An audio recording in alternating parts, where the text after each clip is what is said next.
નમસ્કાર. દિવસભરના તાજા સમાચારોમાં તમારું સ્વાગત છે. તમારી સાથે હું છું પિનલગીરી ગોસ્વામી. સમાચારો વિસ્તારથી જાણીએ એ પહેલા મહત્વના સમાચારો ઉપર એક નજર. મિત્રો, આજની વિડીયોમાં વાત થશે કેન્દ્ર સરકારનો મોટો નિર્ણય. તાજા સમાચાર સામે આવ્યા છે ત્યારે વાત થશે પાકિસ્તાનના ખૈબર પખ્તુનખ્વામાં શિયા સુન્ની વચ્ચે ભયંકર સંઘર્ષ ચાલી રહ્યો છે. ખ્યાતિ હોસ્પિટલનું કારસ્તાન. મોટા સમાચાર સામે આવ્યા છે. માટીની બેખડ દરી પડતા 4 મહિલાના મોત નીપજ્યા છે. ત્યારે વાત થશે મુંબઈ અમૃતસર એક્સપ્રેસ ટ્રેનમાં આગ લાગવાની ઘટના સામે આવી છે. શૈક્ષણિક સંકુલ ઊભું કરવા માટે 100 કરોડ રૂપિયાના દાનની જાહેરાત કરવામાં આવી છે. વાવ વિધાનસભાની પેટા ચૂંટણીનું મતદાન યોજાશે. ત્યારે વાત થશે સરકારી શાળાના શિક્ષકો માટે વધુ એક ગુડ ન્યૂઝ સામે આવ્યા છે. અને અંતે જ ગુજરાતમાં છેલ્લા 30 વર્ષનો રેકોર્ડ તોડશે ઠંડી. હવે મિત્રો સમાચારો વિસ્તારથી. હવામાન શાસ્ત્રી અંબાલાલ પટેલે દ્વારા રાજ્યમાં ઠંડીને લઈને મોટી આગાહી કરવામાં આવી છે. અંબાલાલ પટેલે જણાવ્યું છે કે આજથી રાજ્યમાં પશ્ચિમી વિક્ષોભ આવશે. તેમજ 17 થી 20 નવેમ્બર પશ્ચિમી વિક્ષોભ આવશે. ઉત્તરીય પર્વતીય પ્રદેશમાં હિમવર્ષાને કારણે ગરમી ઘટશે. ઉત્તર ગુજરાતમાં ભાગોમાં આજથી ન્યૂનતમ તાપમાન 18 ડિગ્રી સેલ્સિયસ થઈ શકે છે. ઘઉંના પાક માટે હાલ અનુકૂળ પરિસ્થિતિ નહીં હોવાથી હાલ વાવણી થાય તો જીરા અને દિવેલામાં ગરમીના કારણે ઉત્પાદન ઘટી શકે છે. મિત્રો, અન્ય મહત્વના સમાચારની વાત કરીએ તો સરકારી શાળાના શિક્ષકો માટે સારા સમાચાર સામે આવ્યા છે. રાજ્યની સરકારી માધ્યમિક અને ઉચ્ચતર માધ્યમિક શાળામાં શિક્ષણ સહાયક અને મદદનીશ શિક્ષકો માટે રાજ્ય સરકાર તરફથી સારા સમાચાર સામે આવ્યા છે. શિક્ષણ વિભાગ દ્વારા 2 વર્ષની સેવા પૂર્ણ કરી હોય તેવા શિક્ષકોની જિલ્લા ફેરબદલી માટે નિયમો જાહેર કરવામાં આવ્યા છે. જિલ્લા ફેરબદલી માટે શિક્ષકોને ઓનલાઈન અરજી કરવાની રહેશે. રાજ્યની સરકારી માધ્યમિક અને ઉચ્ચતર માધ્યમિક શાળાના શિક્ષણ સહાયક અને મદદનીશ શિક્ષકોની બદલીના જાહેર કરાયેલા નિયમો અંગે શિક્ષણ મંત્રીએ સોશિયલ મીડિયામાં માધ્યમથી જાણકારી આપી હતી. મિત્રો, અન્ય મહત્વના સમાચારની વાત કરીએ તો વાવ વિધાનસભાની પેટા ચૂંટણીનું મતદાન યોજાશે. વાવ વિધાનસભા પેટા ચૂંટણીનું મતદાન યોજાશે અને ચાલી પણ રહ્યું છે.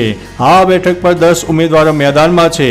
10 ઉમેદવારોનું ભવિષ્ય 10 લાખ મતદારોના હાથમાં છે. આ બેઠક પર કોંગ્રેસના ગુલાબસિંહ રાજપૂત, ભાજપના સ્વરૂપજી ઠાકોર અને અપક્ષના માવજી પટેલ મેદાનમાં જોવા મળ્યા છે. મિત્રો, અન્ય મહત્વના સમાચારની વાત કરીએ તો શૈક્ષણિક સંકુલ ઊભું કરવા માટે રૂપિયા 100 કરોડના દાનની જાહેરાત.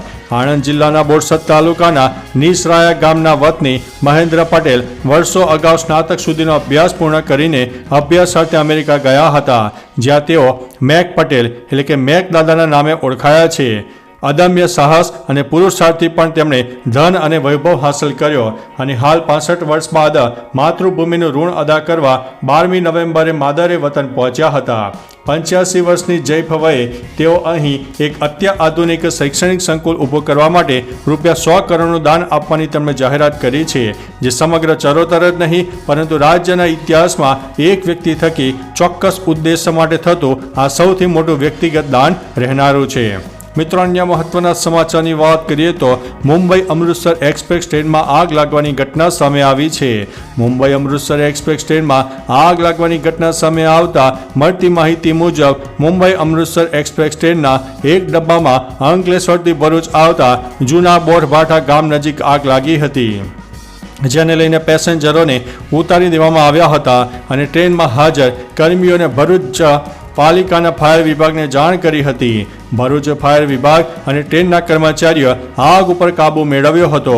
બાદમાં પેસેન્જરોને અન્ય ડબ્બામાં બેસાડવામાં આવ્યા હતા. બાદમાં ટ્રેનને ભરૂચ સ્ટેશન ઉપર લાવવામાં આવી હતી, જ્યાં ચેકિંગ કર્યા બાદ ટ્રેનને રવાના કરવામાં આવી હતી. મિત્રો, અન્ય મહત્વના સમાચારની વાત કરીએ તો માટીની બેખડ ધસી પડતા 4 મહિલાઓના મોત નીપજ્યા છે. ઉત્તર પ્રદેશના કાસગંજ જિલ્લામાં મોટી દુર્ઘટના સર્જાઈ છે. અહીં મોહનપુરા નગરમાં માટીની બેખડ ધસી પડતા તેને નીચે દટાઈ જવાથી 4 મહિલાઓના મોત થઈ ગયા છે. મિત્રો, અન્ય મહત્વના સમાચારની વાત કરીએ તો ખ્યાતિ હોસ્પિટલનું મોટું કારસ્તાન સામે આવ્યું છે. આયુષ્યમાન યોજનામાં કમાવાની લાઈમાં હોસ્પિટલે દર્દીઓને બારોબાર ચીરી નાખ્યા. કડીના બોરીસણા ગામના દર્દીઓને મેડિકલ કેમ્પમાંથી અમદાવાદ લાવાયા. 7 દર્દીઓમાં એન્જિયોપ્લાસ્ટી કરાઈ.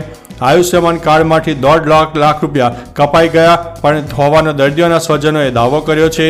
ત્યારે મિત્રો અન્ય સમાચારની વાત થશે તો પાકિસ્તાનના ખૈબર પખ્તુનખ્વામાં શિયા સુન્ની વચ્ચે ભયંકર સંઘર્ષ ચાલી રહ્યો છે।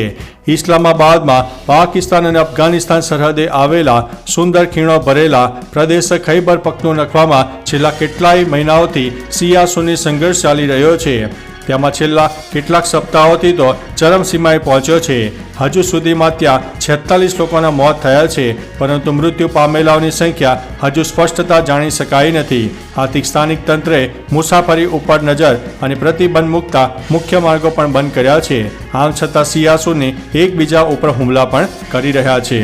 મિત્રો અન્ય મહત્વના સમાચારની વાત કરીએ તો કેન્દ્ર સરકારનો મોટો નિર્ણય, તાજા સમાચાર સામે આવ્યા છે। પીએમ મોદીએ Indian institute of agriculture research પૂસા ખાતે 61 પાકોની 109 સુધારેલી બીજની જાતો બહાર પાડી છે। પ્રધાનમંત્રીએ પાકની આ નવી જાતો વિકસાવવા બદલ વૈજ્ઞાનિકોની પ્રશંસા કરી છે। આ બીજ આબોહવાને અનુકૂળ અને બાયો ફર્ટિલાઇઝર જાતના છે। પીએમ મોદીએ કહ્યું છે કે સરકારની આ પહેલનો ઉદ્દેશ્ય કૃષિ ઉત્પાદકતા અને ખેડૂતોની આવક વધારવાનો છે, જેમાં 34 કૃષિ પાકો અને 27 બાગાયતી પાકોનો સમાવેશ થાય છે। તો ચાલો મિત્રો, ફરીથી દેશ અને દુનિયાના સુપરફાસ્ટ સમાચાર લઈને મળતા રહીશું। ત્યાં સુધી અમને રજા આપશો। નમસ્તે।